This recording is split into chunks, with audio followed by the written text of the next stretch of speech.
আর এরকমভাবে যখন আপনি পেশাব করতে যাবে, ইস্তেঞ্জা করতে যাবে, পাখানা করতে যাবে, তো সব প্রথম শরীয়ত কি কইছে कि আপনি বায়া পা যা আছে লেট্রিনে দাখিল করতে হবে, বাইতুল খালাতে আপনাকে বায়া পা ধুতে হবে।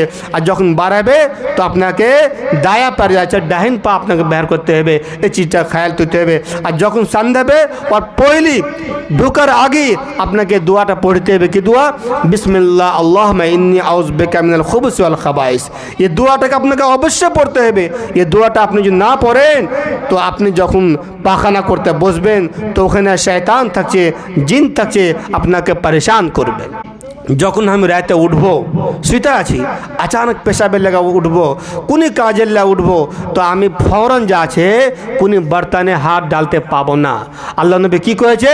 যখন তুমি নীंद है ना উঠবেন তো সব প্রথম তোমাকে চাই कि 2 ঘন্টা হাতকে তোমাকে কালাই তক ভালো করে ধুয়ে নিতে হবে, ভালোভাবে তোমাকে কালাই তক ধুয়ে নিতে হবে। আর নাকে পানি দিতে হবে। কেন? कि নাকে তোমার শয়তান বাসা করলে। আর তুমি এই হাত তুমি জানো না कि রাতে তোমার হাত কোন দিকে গেছে, সেজন্য বর্তনে হাত ডালার পহলে তোমাকে কি করতে হবে? হাত ধুতে হবে। এটা নবী সাহেব তরিকা শিখালছে।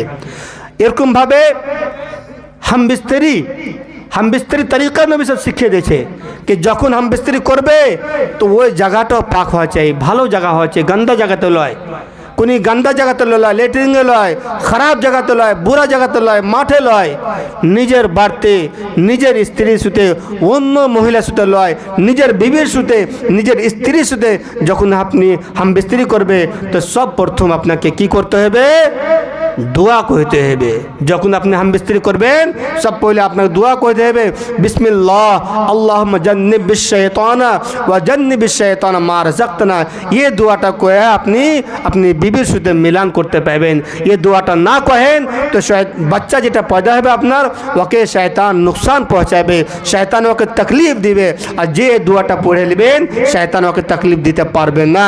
তো খেয়াল করে দুই নাকি পড়তে হবে, মদলক্য পড়তে হবে, মাইলক্য পড়তে হবে। কোনটা দোয়া?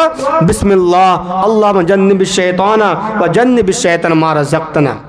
আরেকটা কথা ইয়াদ দিতে হবে कि মদলক যদি চাহে कि আমি আরেকবার চেষ্টা করব, 2 বার আমি হামবিস্তরি করব, 3 বার করব, 4 বার করব, তোমার মর্জিকে তোমাকে পুরা করতে হবে। হ্যাঁ, लेकिन মদলকে একটু ধ্যান দিতে হবে कि না মাইলকটা সইতে পারবেন না, এই চিজটা বরদাস্ত করতে পারবেন না। পুরা মদলকে খেয়াল দিতে হবে, বিবির হালাতে খেয়াল দিতে হবে। দোনো এক दूसরের সাথী হয়েছে, সেজন্য দোনোর উপরে ফরজ হয়েছে कि এক दूसরের খেয়াল দিতে হবে। তো সেজন্য এই চিজটা ধ্যান দিতে হবে कि আপনাকে যদি दोबारा নিয়ত থাকে যে আমি दोबारा হামবিস্তরি করব, তো নবী সাহেব তরিকা কি ছিল कि যখন সব প্রথম আপনি হামবিস্তরি করতেন, হামবিস্তরি করার পরে যাইত পেশাব করে নিত আর সুন্দরভাবে উজু করে নিত, আর উজু করে ফের दोबारा আপনি হামবিস্তরি করতেন। এতে ফায়দা কি হবে कि जिस्म ताज़ा হয়ে যাবে, ফের जिस्म পুরা তাজা হয়ে যাবে। সেজন্য নবী সাহেবের হুকুম কি আছে कि আপনি যদি दोबारा হামবিস্তরি করতে চাহেন তো আপনি উজু করে আসেন। এরকমভাবে কেউ যদি চাহে कि ये शुरू रहते हम হামবিস্তরি করে নেব, फिर आखिरी रहते फजर পহলে हम হামবিস্তরি করব, এটাও জায়েজ আছে। लेकिन করতে কি আপনাকে হামবিস্তরি করে আপনাকে উজু করে সুন্দরভাবে আপনি শুতে যাবেন ইনশাআল্লাহ। फिर যখন চাইবে আপনি হামবিস্তরি করে নেবে। लेकिन শর্ত কি আছে कि তোমাকে ফজরে পহলে তোমাকে গোসল করতে হবে।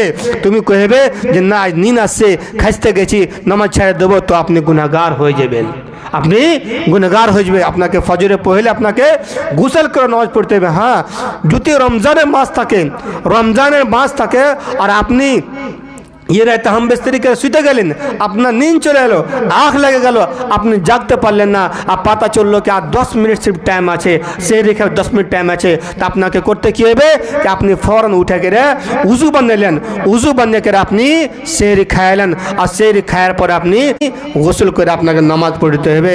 लेकिन আমার ভাই বন্ধুগণ দেখা যাচ্ছে कि রোজার মাসে যখন হামবিস্তরি করে লিছে তো ওই হালাতে সেহরি তো খাইয়া লিছে, लेकिन ওই হালাতে না পাকে থেকে গেছে, নামাজ পড়ো না, ওই গুনাহগার হয়ে যাবে। এরকম ভাবে গোসলে যখন আমি হাম বিস্তারি করে লুব তো তরিকাও নবী শিখালছে যে তুমি কোনভাবে পাক হবে, তুমি কোনভাবে পাক হবে। যে মানিটা ইনসানের জিসম বাড়াইছে, মদলোকের পিঠের রিড় হাড্ডি হয় না আর মাইলোকের সিনা হয় না, মানিটা বাড়াইছে একটা পানি হয়েছে যাতে হয় না বাচ্চা পয়দা হয়। তো আল্লাহ রাব্বুল আলামিন কোরআনে কারিমে কইছে ইন্নাল্লাহ লা ইস্তাহি আন ইয়াযরিবা মাতালাম মা বাউযাতান ফামা ফাওকা, আল্লাহ তাআলা হক কথা কহাতে শর্মিন্দা করে না।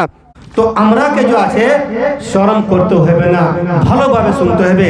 তো করতে কি হবে কে আপনি যখন গোসল করবেন, নিয়ত করবেন, তো সর্বপ্রথম আপনাকে যেতে হবে কোনটা, যেখানে আপনার পানির ব্যবস্থা আছে, যেখানে আপনার পানির ব্যবস্থা আছে, গোসলখানা কহো চাहे কলে গোড়া কহো, যেখানে পানির ব্যবস্থা আছে আপনাকে ওখানে যেতে হবে। আর সব পরে কি করতে হবে, আপনি চাহেন তো পেশাব করলেন, পেশাব করাতে কি হবে, পেশাবের রাস্তাতে যদি কোনো মানি জমে যায়, থেকে যায়, ইনশাআল্লাহ চিটা বাড়ে যাবে, আপনি ভালোভাবে পাক হয়ে যাবেন। আপনি ফির কি করতে হবে, दूसरा পয়লা কামাহু कि कलाई तक, एक कपची तक ভালোভাবে ধুয়ে নিতে হবে।